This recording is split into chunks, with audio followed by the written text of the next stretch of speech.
The Clash were an English punk rock band that formed in 1976 as part of the original wave of British punk. Along with punk, their music incorporated elements of reggae, dub, funk, ska and rockabilly. For most of their recording career, The Clash consisted of Joe Strummer, lead vocals, rhythm guitar, Mick Jones, lead guitar, lead vocals, Paul Simonon, bass guitar, vocals, and Nicky Topper Headon, drums, percussion. Headon left the group in 1982, and internal friction led to Jones's departure the following year. The group continued with new members, but finally disbanded in early 1986. The Clash achieved commercial success in the United Kingdom with the release of their self-titled debut album, The Clash, in 1977. Their third album, London Calling, released in the UK in December 1979, earned them popularity in the United States when it was released there the following month. It was declared the best album of the 1980s a decade later by Rolling Stone. In 1982 they reached new heights of success with the release of Combat Rock, which spawned the US top 10 hit, Rock the Casbah, helping the album to achieve a 2x platinum certification there. Their final album, Cut the Crap, was released in 1985. The Clash's politicized lyrics, musical experimentation, and rebellious attitude had a far-reaching influence on rock, and alternative rock in particular. They became widely referred to as the only band that matters, originally a promotional slogan introduced by the group's record label, CBS, in January 2003. Shortly after the death of Joe Strummer, the band, including original drummer Terry Chimes, were inducted into the Rock and Roll Hall of Fame. In 2004, Rolling Stone magazine ranked The Clash number 28 on the list of the 100 greatest artists of all time. Critic Sean Egan summarized what made them exceptional by writing, "They were a group whose music was, and is, special to their audience because that music insisted on addressing the conditions of poverty, petty injustice, and mundane life experienced by the people who bought their records. Moreover, although their rebel stances were often no more than posturing, from the Clash's stubborn principles came a fundamental change in the perception of what is possible in the music industry. From subject matter to authenticity to quality control to price ceilings."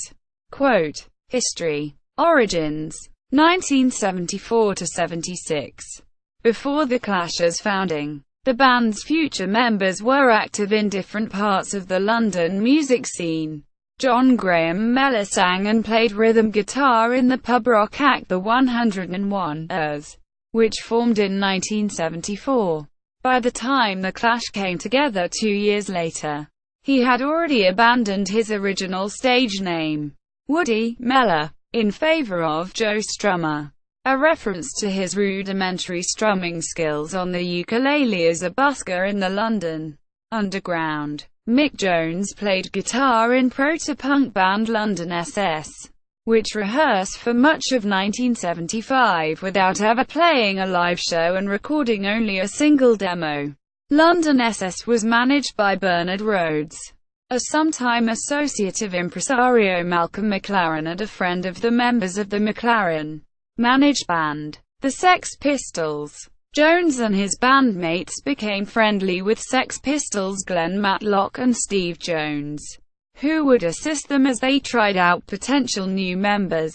Among those who auditioned for London SS without making the cut were Paul Simonon, who tried out as a vocalist, and drummer Terry Chimes. Nicky Headon drummed with the band for a week, then quit after London SS broke up in early 1976. Rhodes continued as Jones's manager. In February, Jones saw the Sex Pistols perform for the first time. "You knew straight away that was it. And this was what it was going to be like from now on. It was a new scene, new values, so different from what had happened before. a bit dangerous. At the instigation of Rhodes, Jones contacted Simonon in March, suggesting he learn an instrument so he could join the new band Jones was organizing. Soon Jones, Simonon on bass, Keith Levine on guitar and whoever we could find really to play the drums were rehearsing. Chimes was asked to audition for the new band and got the job. Although he soon quit, the band was still searching for a lead singer. Chimes recalls one Billy Watts, who seemed to be like 19 or 18 then, as we all were, handling the duties for a time. Rhodes had his eye on Strummer, with whom he made exploratory contact. Jones and Levine had both seen him perform and were impressed as well. Strummer, for his part, was primed to make the switch. In April, he had taken in the opening act for one of his band's gigs, the Sex Pistols. I knew something was up, Strummer later explained. So I went out in the crowd, which was fairly sparse, and I saw the future, with a snotty handkerchief, right in front of me. It was immediately clear. Pub rock was. Hello, you bunch of drunks. I'm gonna play these boogies and I hope you like them. The Pistols came out that Tuesday evening and their attitude was, here's our tunes, and we couldn't give a flying fuck whether you like them or not. In fact, we're gonna play them even if you fucking hate them. Single quote quote. On the 30th of May, Rhodes and Levine met surreptitiously with Strummer after a 101 Ers gig. Strummer was invited to meet up at the band's rehearsal location on Davis Road. After Strummer turned up, Levine grabbed his guitar, stood several inches away from Strummer, looked him in the eye and then began playing Keys to Your Heart, one of Strummer's own tunes. Rhodes gave him 48 hours to decide whether he wanted to join the new band that would rival the Pistols. Within 24 hours, Strummer agreed. Simonon later remarked, once we had Joe on board it all started to come together.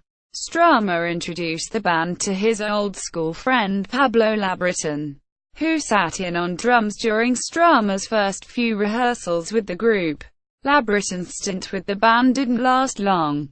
He subsequently joined 999, and Terry Chimes, whom Jones later referred to as one of the best drummers in their circle, became the band's regular drummer.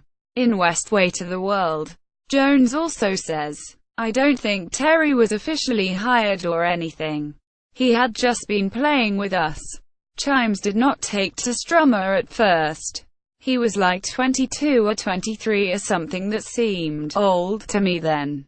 And he had these retro clothes and this croaky voice. Simonon came up with the band's name after they had briefly dubbed themselves the Weak Heart Drops and the Psychotic Negatives. He later explained the name's origin. It really came to my head when I started reading the newspapers, and a word that kept recurring was the word clash. So I thought, The Clash. What about that? To the others. And they and Bernard. They went for it. Quote, early gigs and the growing scene. 1976. After rehearsing with Strummer for less than a month, The Clash made their debut on the 4th of July 1976, supporting the Sex Pistols at the Black Swan in Sheffield. The band apparently wanted to make it on stage before their rivals in The Damned, another London SS spin-off, made their own scheduled debut 2 days later. The Clash would not play in front of an audience again for another 5 weeks. Levine was becoming disaffected with his position in the group. At the Black Swan, he approached the Sex Pistols lead singer, John Lydon, then going by Johnny Rotten, and suggested they get a band together if the Pistols ever broke up. The night after their debut, the band members, along with most of the Sex Pistols and much of the rest of London's inner circle of punks, showed up at Dingwall's Club to attend a concert by New York's leading punk rock band, the Ramones. Afterward came the first example of the rivalry-induced squabbling that was to dog the punk scene. and undermine any attempts to promote a spirit of unity among the bands involved. Simonon got into a scuffle with J. Bernal, the bass player of the Stranglers, a slightly older band. The Stranglers were publicly identified with the punk scene, but were not part of the inner circle centered on the Sex Pistols, with Rhodes insisting that the band not perform live again until they were much tighter. The Clash rehearsed intensely over the following month. Strummer later described how seriously the band devoted itself to forging a distinct identity. "We were almost Stalinist in the way that you had to shed all your friends, or everything that you'd known, or every way that you'd played before." Strummer and Jones shared most of the writing duties. Joe would give me the words and I would make a song out of them. Jones later said, sometimes they would meet in the office over their Camden rehearsal studio to collaborate directly. According to a later description of Strummer's, Bernie Rhodes would say, an issue. Don't write about love. Write about what's affecting you. What's important. Quote, Strummer took the lead vocals on the majority of songs. In some cases he and Jones shared the lead. Once the band began recording, Jones would rarely have a solo lead on more than one song per album, though he would be responsible for two of the group's biggest hits. On the 13th of August, The Clash, sporting a paint-spattered Jackson Pollock look, played before a small, invitation-only audience in their Camden studio. Among those in attendance was sounds critic Giovanni D'Adamo. His review described the band as a runaway train. So powerful. They're the first new group to come along who can really scare the Sex Pistols shitless. On the 29th of August, The Clash and Manchester's Buzzcocks opened for the Sex Pistols at the Screen on the Green, The Clash's first public performance since the 4th of July. The triple bill is seen as pivotal to the British punk scene's crystallization into a movement. Though NME reviewer Charles Sharmurray wrote, The Clash are the sort of garage band that should be speedily returned to the garage, preferably with the motor still running. Strummer later credited Murray's comments with inspiring the band's composition, Garageland. In early September, Levine was fired from The Clash. Strummer would claim that Levine's dwindling interest in the band owed to his supposedly extravagant use of speed, a charge Levine has denied. Levine and Lydon would form Public Image Limited in 1978. On the 21st of September, The Clash performed publicly for the first time without Levine at another seminal concert, the 100 Club Punk Special, sharing the bill with the Sex Pistols, Susie and the Banshees and Subway Sect. Chimes left in late November. He was briefly replaced by Rob Harper as The Clash toured in support of the Sex Pistols during December's Anarchy tour. Punk outbreak and UK fame. 1977–79. By the turn of the year, punk had become a major media phenomenon in the UK. On the 25th of January 1977, The Clash signed to CBS Records for £100,000.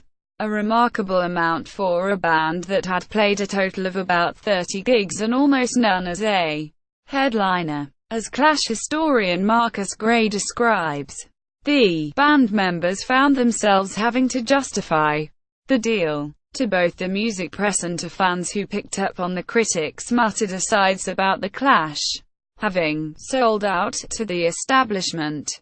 Mark Perry, founder of the leading London punk periodical, Sniffin' Glue, let loose with what he would later call his big quote. Punk died the day The Clash signed to CBS. As one band associate described it, the deal was later used as a classic example of the kind of contract that no group should ever sign. The group had to pay for their own tours, recordings, remixes, artwork, expenses. Quote, Mikey Foot, who worked as a technician at their concerts, was hired to produce The Clash's debut album. and Terry Chimes was drafted back for the recording. The band's first single, White Riot, was released in March 1977 and reached number 34. The album, The Clash, came out the following month, filled with fiery punk tracks. It also presaged the many eclectic turns the band would take with its cover of the reggae song, Police and Thieves. Quote, amidst the Sex Pistols' inertia in the first half of 1977, The Clash found themselves as the flag wavers of the punk rock consciousness. According to music journalist and former punk musician John Robb, though the album charted well in the UK, climbing to number 12, CBS refused to give it a US release, believing that its raw, barely produced sound would make it unsaleable in that market. A North American version of the album with a modified track listing was released in 1979. After the UK original became the best-selling import album of the year in the United States, Chimes, whose career aspirations owed little to the punk ethos, had left the band again soon after the recording sessions. He later said, "The point was I wanted one kind of life and they wanted another, and, like, why are we working together if we want completely different things?" As a result, only Simonon, Jones and Strummer were featured on the album's cover, and Chimes was credited as Tory Crimes. Strummer later described what followed. "We must have tried every drummer that then had a kit. I mean every drummer in London. I think we counted 205. And that's why we were lost until we found Topper Headon." Headon, who had played briefly with Jones's London SS, was nicknamed Topper by Simonon, who felt he resembled the Topper comic book character Mickey the Monkey. An excellent musician, Headon could also play piano, bass and guitar. The day after he signed up, he declared, "I really wanted to join The Clash. I want to give them even more energy than they've got, if that's possible." Interviewed over 2 decades later, he said his original plan was to stay briefly, gain a name for himself, and then move on to a better gig. In any event, Strummer later observed, "Finding someone who not only had the chops, but the strength and the stamina to do it was just the breakthrough for us." In May, the band set out on the White Riot tour, headlining a punk package that included the Buzzcocks, Subway Sect, the Slits and the Prefects. The day after a Newcastle gig, Strummer and Headon were arrested for stealing pillowcases from their hotel room. That same month, CBS released Remote Control as the debut LP's second single, defying the wishes of the band, who saw it as one of the album's weakest tracks. Headon's first recording with the band was the single, Complete Control, which addressed the band's anger at their record label's behavior. It was co-produced by famed reggae artist Lee "Scratch" Perry, though Foot was summoned to ground things a bit, and the result was pure punk rock. Released in September 1977, NME noted how CBS allowed the group to bait their masters. It rose to number 28 on the British chart and has gone on to be cited as one of punk's greatest singles. In February 1978, the band came out with the single, Clash City Rockers. June saw the release of White Man in Hammersmith Palais, which surprised fans with its ska rhythm and arrangement. Before The Clash began recording their second album, CBS requested that they adopt a cleaner sound than its predecessor in order to reach American audiences. Sandy Pearlman, known for his work with Blue Oyster Cult, was hired to produce the record. Simonon later recalled, quote, recording that album was just the most boring situation ever. It was just so nitpicking. Such a contrast to the first album. It ruined any spontaneity. Strummer agreed that it wasn't our easiest session, although some listeners complained about its relatively mainstream production style. Give 'Em Enough Rope received largely positive reviews upon its November release. It hit number 2 in the UK, but it was not the American breakthrough CBS had hoped for, reaching only number 128 on the Billboard chart. The album's first UK single, the hard-rocking Tommy Gun, rose to number 19, the highest chart position for a Clash single to date. In support of the album, the band toured the UK supported by the Slits and the Innocents. The series of concerts, there were more than 30, from Edinburgh to Portsmouth, was promoted as the Sort It Out Tour. The band subsequently undertook its first, largely successful tour of North America in February 1979, changing style and US breakthrough. 1979–82. In August and September 1979, The Clash recorded London Calling, produced by Guy Stevens, a former A&R executive who had worked with Mott the Hoople and Traffic. The double album was a mix of punk rock, reggae, ska, rockabilly, traditional rock and roll and other elements possessed of an energy that had hardly flagged since the band's early days and more polished production. The title of the track also happened to be heavily influenced by the BBC World Service call signal, and the panic that resulted in 3 Mile Island nuclear scare. It is regarded as one of the greatest rock albums ever recorded. Its final track, a relatively straightforward rock and roll number sung by Mick Jones called Train in Vain, was included at the last minute and thus did not appear in the track listing on the cover. It became their first US Top 40 hit, peaking at number 23 on the Billboard chart. In the UK, where Train in Vain was not released as a single, London Calling's title track, stately in beat but unmistakably punk in message and tone, rose to number 11, the highest position any Clash single reached in the UK before the band's breakup. Released in December, London Calling hit number 9 on the British chart. In the United States, where it was issued in January 1980, it reached number 27. The cover of the album, based on the cover of Elvis Presley's self-titled 1956 debut LP, became one of the best known in the history of rock. Its image, by photographer Penny Smith, of Simonon smashing his bass guitar was later cited as the best rock roll photograph of all time by Q magazine. During this period, The Clash began to be regularly billed as the only band that matters. Musician Gary Lucas, then employed by CBS Records Creative Services Department, claims to have coined the tagline. The epithet was soon widely adopted by fans and music journalists.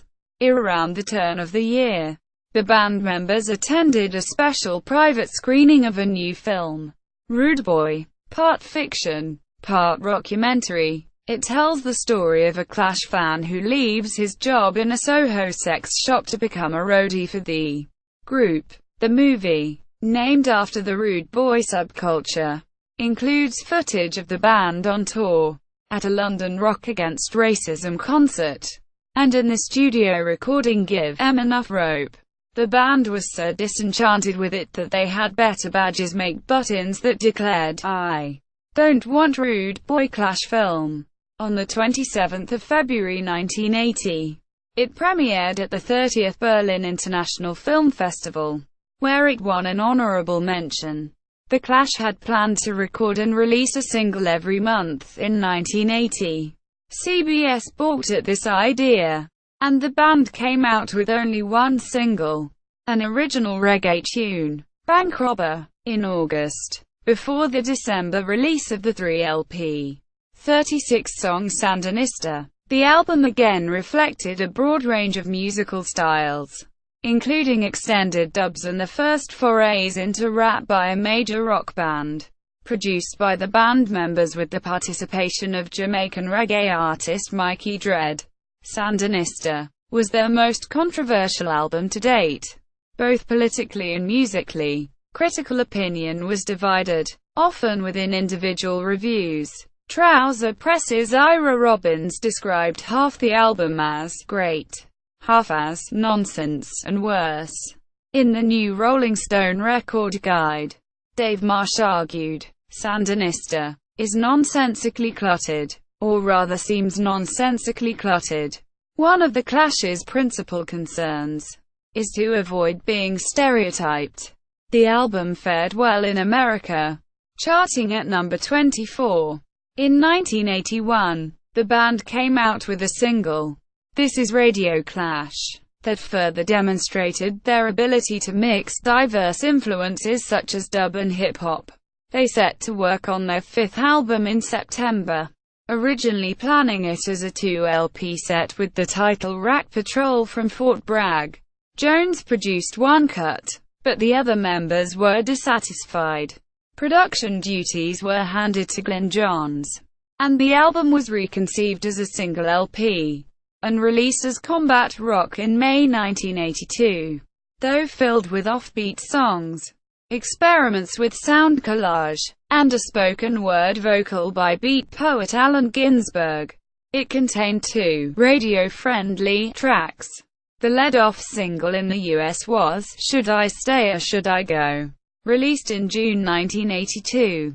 Another Jones feature in a rock and roll style similar to Train in Vain. It received heavy airplay on AOR stations. The follow-up, Rock the Casbah, put lyrics addressing the Iranian clampdown on imports of Western music to a bouncy dance rhythm. The singles were released in the opposite order in the UK, where they were both preceded by Know Your Rights. The music for Rock the Casbah was composed by Headon, who performed not only the percussion but also the piano and bass heard on the recorded version. It was the band's biggest US hit ever, charting at number 8, and the video was put into heavy rotation by MTV. The album itself was the band's most successful, hitting number 2 in the UK and number 7 in the US. Disintegration and Breakup, 1982–86. After Combat Rock, the Clash began to disintegrate. Headon was asked to leave the band just before the album's release because heroin addiction was damaging his health and drumming. Chimes was brought back to drum for the next few months. The loss of Headon, well liked by the others, exposed growing friction within the band. Jones and Strummer began to feud. The band opened for The Who on a leg of their final tour in the US, including a show at New York's Shea Stadium. Though the Clash continued to tour, tension continued to increase. In early 1983, Chimes left the band after the Combat Rock tour because of infighting and turmoil. He was replaced by Pete Howard for the US festival in San Bernardino, California, which the Clash co-headlined, along with David Bowie and Van Halen. The band argued with the event's promoters over inflated ticket prices, threatening to pull out unless a large donation was made to a local charity. The group ultimately performed on the 28th of May, the festival's New Music Day, which drew a crowd of 140,000. After the show, members of the band brawled with security staff. This was Jones' last appearance with the group. In September 1983, he was fired. Shortly thereafter, he became a founding member of General Public, but left the band as they were recording their first album. Nick Sheppard, formerly of the Bristol-based band The Cortinas, and Vince White were recruited as the Clash's new guitarists. Howard continued as the drummer.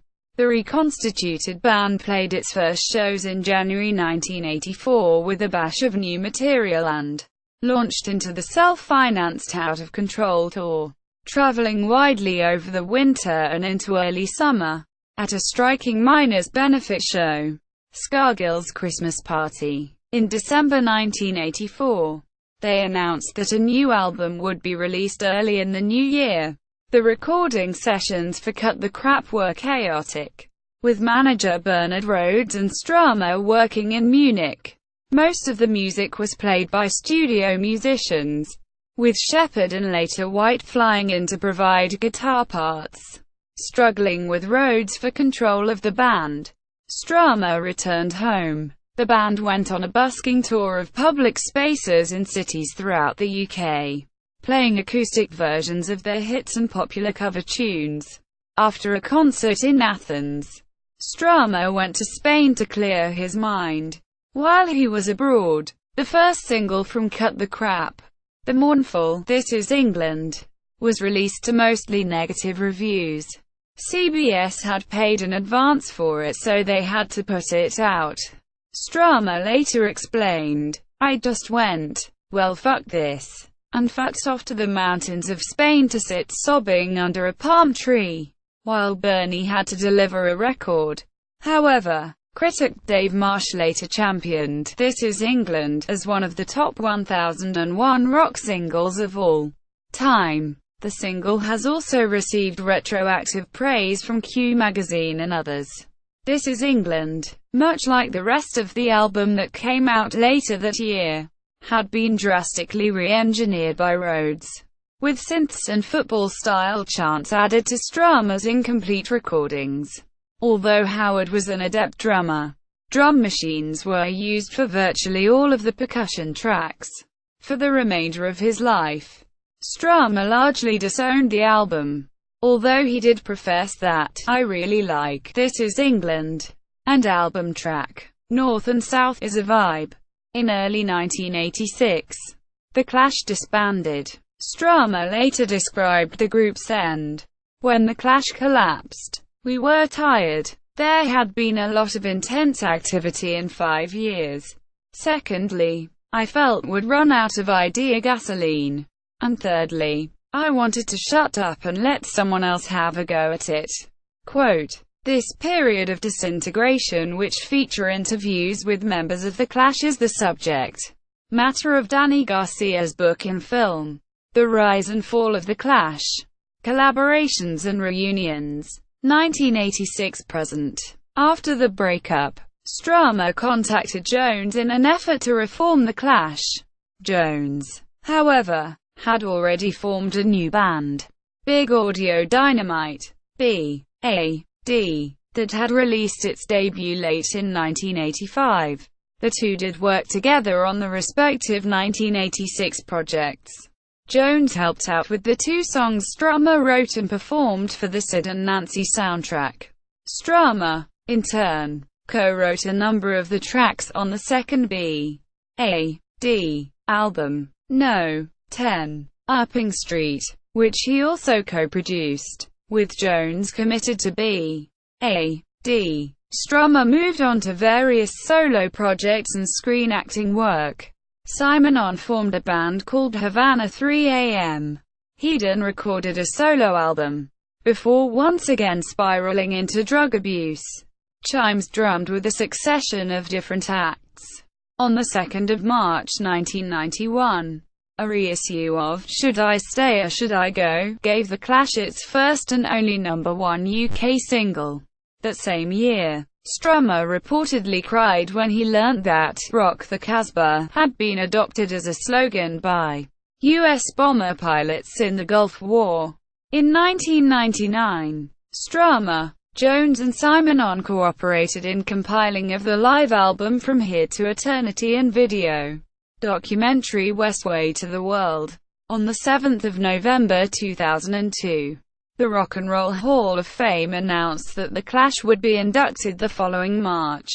On the 15th of November, Jones and Strummer shared the stage, performing 3 Clash songs during a London benefit show by Joe Strummer and the Mescaleros. Strummer, Jones and Headon wanted to play a reunion show to coincide with their induction into the Hall of Fame. Simonon did not want to participate because he believed that playing at the high-priced event would not have been in the spirit of The Clash. Strummer's sudden death from a congenital heart defect on the 22nd of December 2002 ended any possibility of a full reunion. In March 2003, the Hall of Fame induction took place.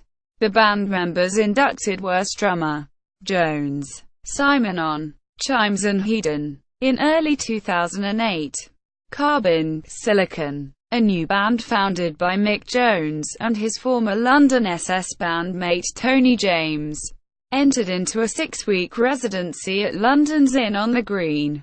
On opening night, the 11th of January, Headon joined the band for the Clash's "Train in Vain." An encore followed with Headon playing drums on "Should I Stay or Should I Go?". This was the first time since 1982 that Headon and Jones had performed together on stage.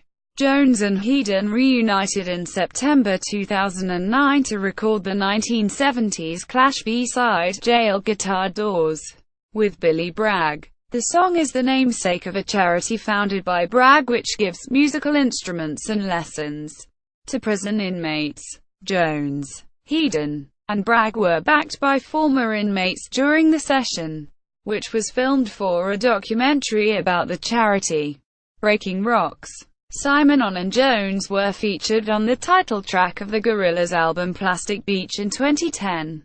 This reunion marked the first time the two performers had worked together in over 20 years. They later joined Gorillaz on their world tour for the remainder of 2010. In July 2012, Strummer's daughters, Jazz and Lola, gave a rare interview to discuss the upcoming 10th anniversary of their father's passing, his legacy and the possibility of a Clash reunion had their father lived. Jazz said, "There was talk about the Clash reforming before he died. But there had been talk for years and years about them reforming. They had been offered stupid amounts of money to do it. But they were very good at keeping the moral high ground and saying no. But I think if Dad hadn't died, it would have happened. It felt like it was in the air."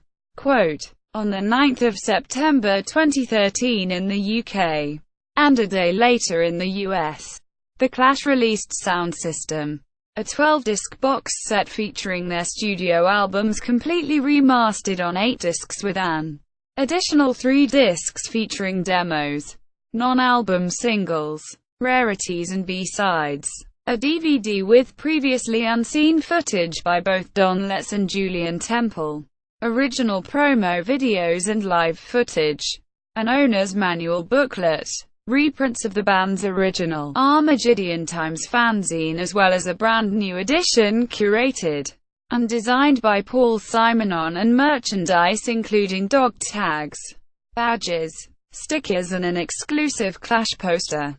Both Mick Jones and Paul Simonon oversaw the project including the remasters. The box set came in a package shaped as an 80s ghetto blaster. The box set was accompanied by 5-album studio set, which contains only the first 5 studio albums, excluding Cut the Crap and The Clash Hits Back, a 33-track, 2-CD best of collection sequence to copy the set played by the band at the Brixton Fair Deal, now the Academy, on the 19th of July 1982. In a 3rd of September 2013 interview with Rolling Stone, Mick Jones discussed the band reuniting, saying it likely would have never happened. Jones said, "There were a few moments at the time I was up for it. Hall of Fame reunion in 2003. Joe was up for it. Paul wasn't. And neither, probably, was Topper, who didn't wind up even coming in the end. It didn't look like a performance was going to happen anyway. I mean, you usually play at that ceremony when you get in. Joe had passed by that point. So we didn't. We were never in agreement. It was never at a point where all of us wanted to do it at the same time. Most importantly for us, we became friends again after the group broke up, and continued that way for the rest of the time. That was more important to us than the band." Jones also stated that the Sound System box set was the last time he will ever be involved in the band's releases. "I'm not even thinking about any more Clash releases. This is it for me. And I say that with an exclamation mark," Jones said. On the 6th of September 2013, the 3 surviving members of the classic lineup, Mick Jones, Paul Simonon and Topper Headon, reunited again for an exclusive BBC Radio 6 music show to promote the legacy and the release of Sound System. In an October 2013 interview with BBC Six Music, Jones confirmed that Strummer did have intentions of a Clash reunion and in fact new music was being written for a possible album. In the months prior to Strummer's death, Jones and Strummer began working on new music for what he thought would be the next Mescaleros album. Jones said, "We wrote a batch, we didn't use to write one. We used to write a batch at a time, like Gumbo." The idea was he was going to go into the studio with the Mescaleros during the day and then send them all home. "I'd come in all night and would all work all night." Jones said months had passed following their work together when he ran into Strummer at an event. Jones was curious as to what would become of the songs he and Strummer were working on, and Strummer informed him that they were going to be used for the next Clash album. Politics. The Clash's music was often charged with left-wing ideological sentiments. Strummer, in particular, was a committed socialist. The Clash are credited with pioneering the advocacy of radical politics in punk rock, and were dubbed the "thinking man's yobs" by NME. Like many early punk bands, the Clash protested against monarchy and aristocracy. However, unlike many of their peers, they rejected nihilism. Instead, they found solidarity with a number of contemporary liberation movements and were involved with such groups as the Anti-Nazi League. On the 30th of April 1978, the Clash played the Rock Against Racism concert in London's Victoria Park for a crowd of 50,100 people. Strummer wore a T-shirt identifying two left-wing revolutionary groups.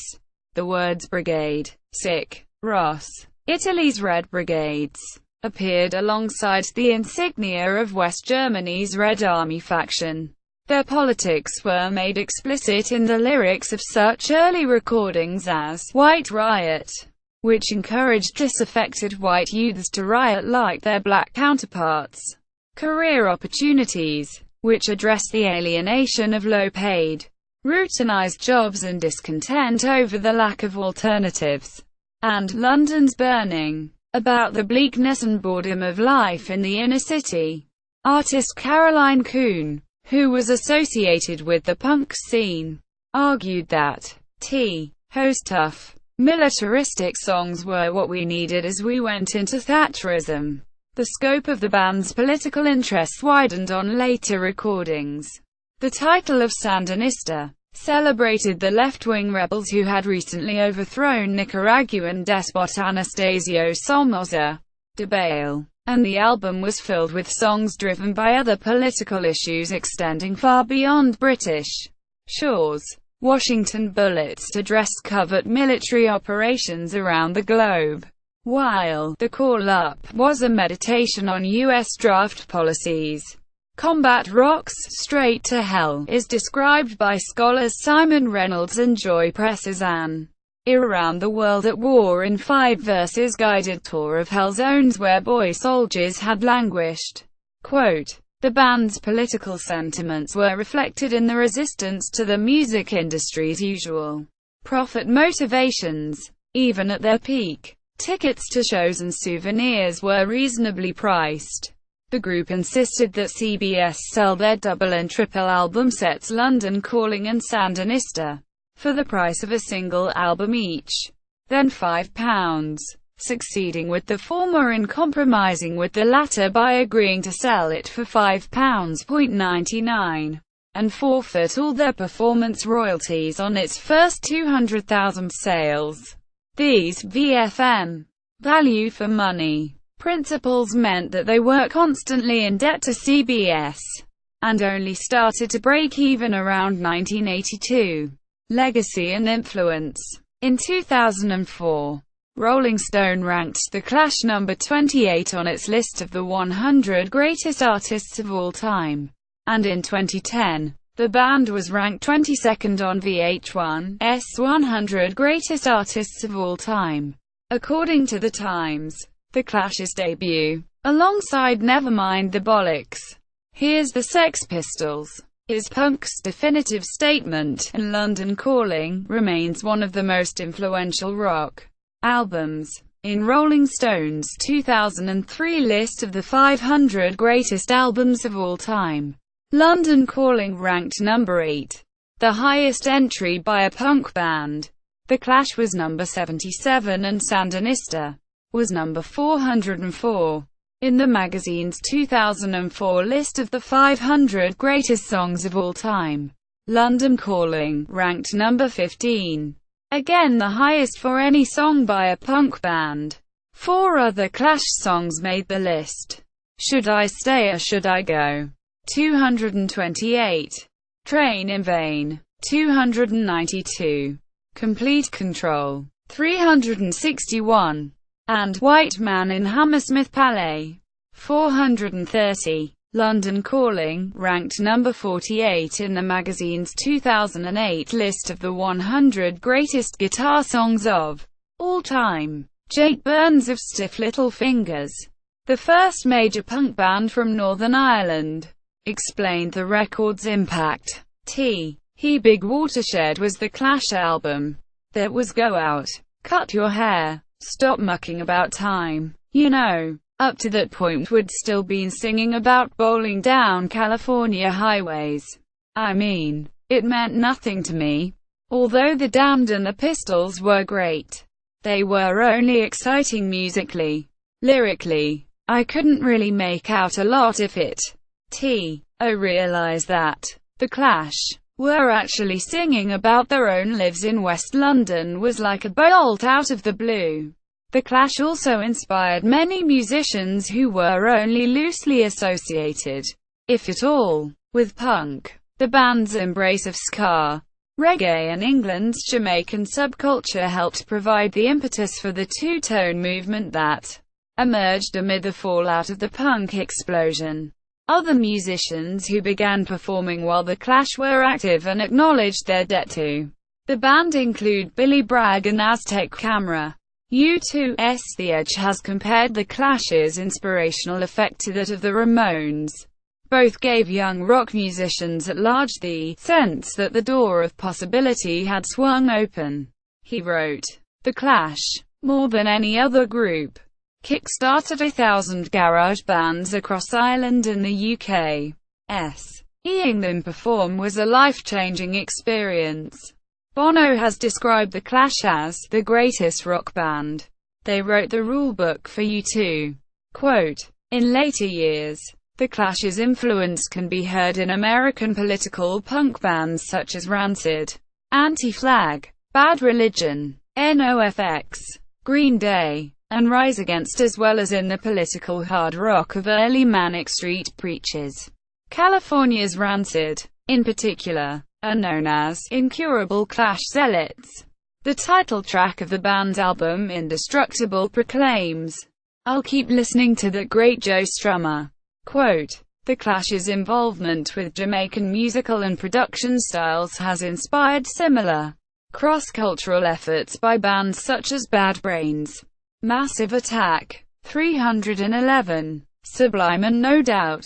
They are credited with laying the groundwork for LCD sound systems, punk funk." Jakob Dylan of the Wallflowers lists London Calling as the record that changed his life. Bands identified with the garage rock revival of the late 1990s and 2000s such as Sweden's The Hives, Australia's The Vines, Britain's The Libertines, and America's The White Stripes and The Strokes evince the Clash's influence. Among the many latter-day British acts identified as having been inspired by the Clash are Baby Shambles, The Futureheads, The Charlatans and Arctic Monkeys. Before M.I.A. had an international hit in 2008 with Paper Planes, which is built around a sample from Straight to Hell. She referenced London Calling on 2003's Galang. A cover of The Guns of Brixton by German punk band Die Totenhosen was released as a single in 2006.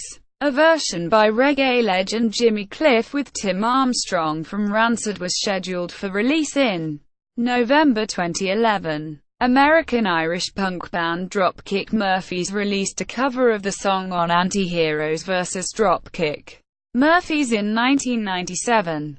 In June 2009, Bruce Springsteen and the E Street Band opened their concert in Hyde Park, London, with London Calling. The concert was later released on DVD as Bruce Springsteen and the E Street Band. London Calling, live in Hyde Park. Bruce Springsteen, Little Steven, Dave Grohl and Elvis Costello performed the same song at the Grammys in 2003 as a tribute to Joe Strummer, who died the year before. In 2009, Springsteen and the E Street Band even covered Strummer's Coma Girl, while in 2014 along with Tom Morello, they opened some of their shows on the High Hopes tour with Clampdown. The band has also had a notable impact on music in the Spanish-speaking world. In 1997, a Clash tribute album featuring performances by Buenos Aires punk bands was released. Many rock en español bands such as Todos Tus Muertos, Café Tacuba, Maldita Vecindad, Los Prisioneros, Tijuana No, and Attack 77 are indebted to the Clash. Argentina's Los Fabulosos Cadillacs covered Should Stay or Should I Go? Quote, London Calling's Revolution Rock and The Guns of Brixton, and invited Mick Jones to sing on their song Mal Bicho. The Clash's influence is similarly reflected in Paris-founded Mano Negra's politicized lyrics and fusion of musical styles. The band's 1982 hit, Should I Stay or Should I Go? Is featured in multiple episodes of the 2016 Netflix sci-fi drama series, Stranger Things, which is set in 1983. Members. Classic lineup. 1977 to 1982. Joe Strummer, lead vocals. Rhythm guitar. 1976 to 1986. Died 2002. Mick Jones, lead guitar. Backing vocals. 1976 to 1983. Paul Simonon, bass guitar. Backing vocals. 1976 to 1986. Nicky, Topper, Headon, drums. Percussion. 1977 to 1982. Discography. Studio albums. The Clash. 1977. Give 'Em Enough Rope. 1978. London Calling. 1979. Sandinista. 1980. Combat Rock. 1982. Cut the Crap. 1985. See also. The Clash Wikipedia book. The Clash on Film. International Clash Day. Sources. Further reading.